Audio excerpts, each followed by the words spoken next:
Hello everyone, it's been a while, I know. A few months have gone by and I haven't posted any new stories. But there's a reason for that, and it somehow relates to this channel.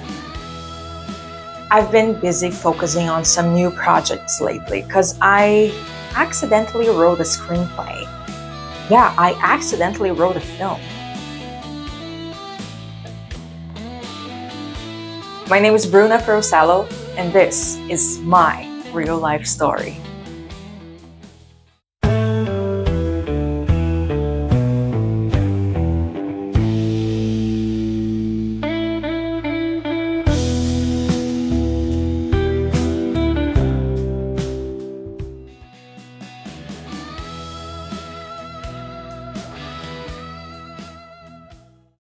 A few months ago, I started having situations that would visually pop up in my mind.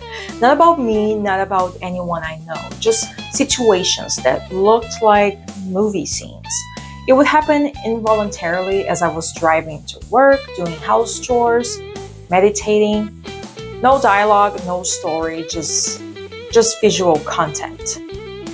And they kept coming over and over again, image after image, like a puzzle.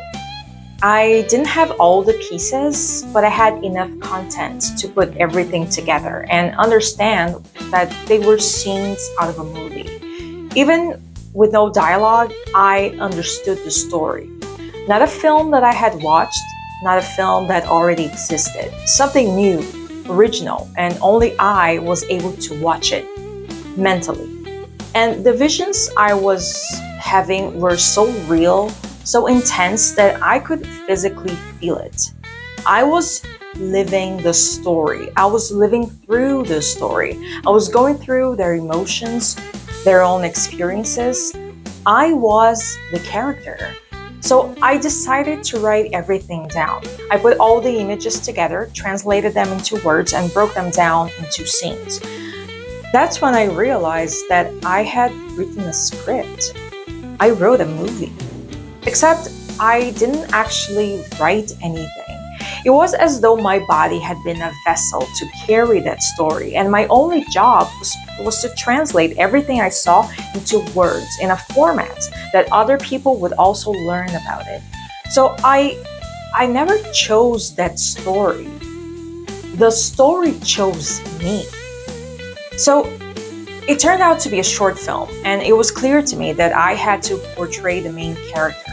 I was already living it, feeling what they were feeling. So I had to play that part. It wouldn't make sense to cast another actor to play it. So it's a story about a woman named Sarah. She lives alone with 2 cats. She carries a lifelong feeling of rejection, awkwardness, loneliness. Her life is a void. She struggles with depression, social anxiety, and her only support system is her cats. I finished the script and I let it sit there. No rush, thinking one day somehow I'd produce it. I even had the cats. That was November 2024. The story happens during winter. I saw lots and lots of snow, so it was imperative that I'd shoot it during winter. So I had that noted. It would happen during winter, a winter someday. Not the upcoming one, of course, because it was too short notice. I also knew that the story was mostly told in her apartment. The character lived in an apartment, alone with her cats. So to produce this, I would need an apartment, 2 cats, and winter. That's all I knew. Winter was coming. I finished the script in November, but I'm not shooting this within the next 3 months. That's what I told myself. Then it occurred to me that I was moving out of that apartment in May. So I had only 6 months in that apartment because I was moving into a house.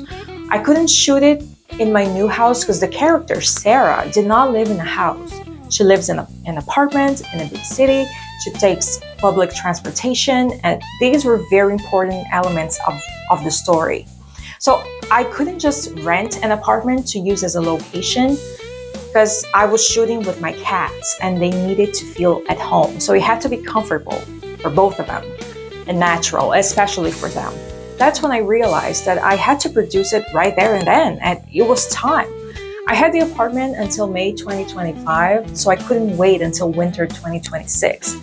I still let the script sitting there for a couple of months because I had no idea what I was doing, really. I had no idea if it all made sense or not.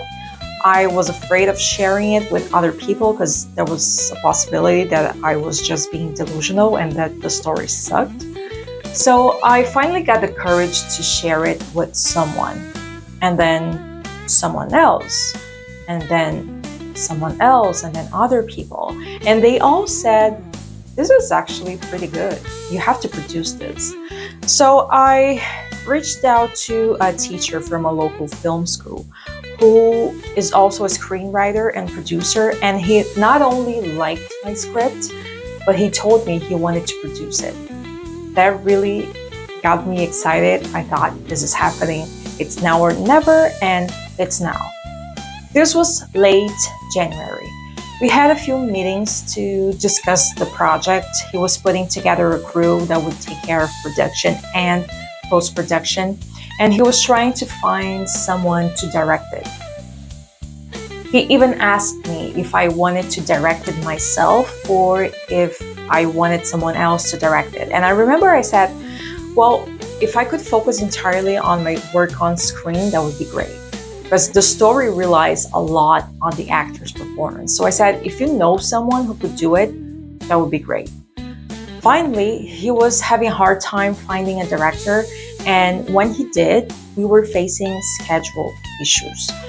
Our schedules were not matching at all, and they would only be able to produce it in April.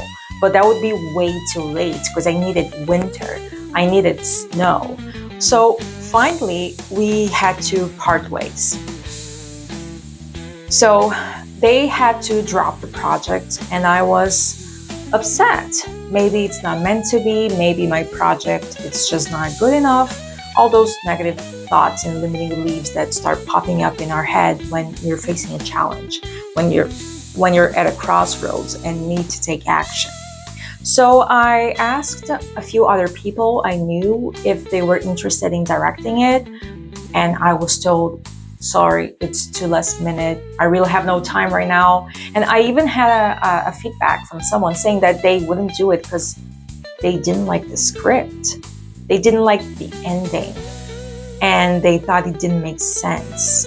But instead of putting me down as it normally would and making me give up, that only fueled my ambition and my intentions to go through with that project no matter what. And it was a great experience to learn how to deal with rejection, especially in this industry. Not everyone is going to like you. Not everyone is going to like your script, your film, and that's okay. Not everyone is your audience. Even blockbuster hits will have a lot of people saying that that film sucks.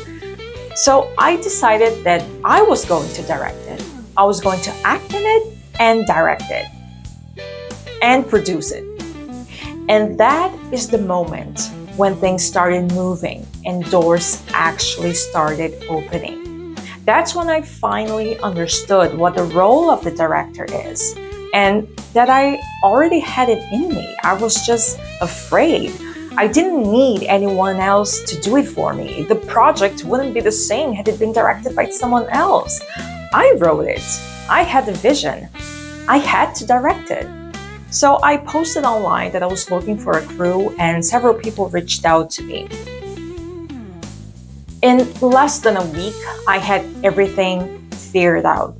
I had the crew, the dates, the props, the location, the costumes. I made it all happen. I made it happen. It was a bit too late to get the scenery I was hoping for because it was mid-March and a lot of the snow had already melted, but it still looks cold. And that's the tone I was going for. That was important to the story. Now, was it easy? No. Was it worth it? Yes. Will I ever do it again? Absolutely. I never wanted to write a screenplay. I never had any plans of becoming a screenwriter. I just wanted to act. I never wanted to direct anything, but I was chosen. I've been chosen to tell this story and to carry on with this project from start to finish. And it wasn't until I accepted that doors started opening. And now this feels so natural to me now that in the meantime, I've already written four other short films, 2 feature films, and a TV series. Of course, we made a few mistakes. I made a few mistakes. We were a bunch of rookies trying to do our best with the little knowledge and resources that we had, but we were still able to correct many of those mistakes, and honestly, I'm very proud of what we accomplished. Now, I will start releasing BTS photos of Love Sarah as well as candid footage that didn't make the cut. I will eventually make the film available online, but it's currently going through the film festival circuits, so it needs to remain private for now because some festivals require a premiere status. And this channel might eventually become a channel for short films, which was honestly my original idea with it. I wanted to start a YouTube channel for short independent films, but decided to tell real life stories instead because, my own words, I'm not a screenwriter. For now, I'll leave you with some footage, the trailer, and at the proper time, the entire film. See you soon.